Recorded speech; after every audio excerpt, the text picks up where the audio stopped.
Hinabol po ng isang babae ang nang-snatch ng kanyang cellphone sa tindahan sa Sampaloc, Maynila. Ang suspect na sakay ng motorsiklo nabangga ng isa pang motorsiklo habang tumatakas. Saksi, si Oscar Oida.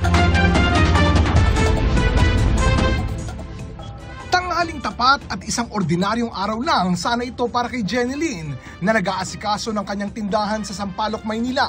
Pero habang abala sa pagkuha ng mga pinamili ng rider, agad na lang dinakma ng rider ang kanyang bagong cellphone. Hoy! Hoy, kuya! Ang nangahablot, dali-daling sumakay ng motor para makatakas. Pero di nagpatalo si Jeneline. Hinabol niya ang salarin.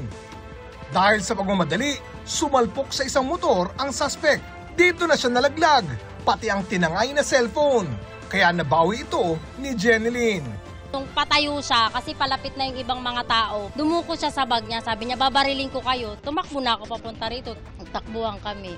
Tagumpay man si Jeneline na mahabol ang salarin, delikado pa rin yan ayon sa kapitan ng barangay.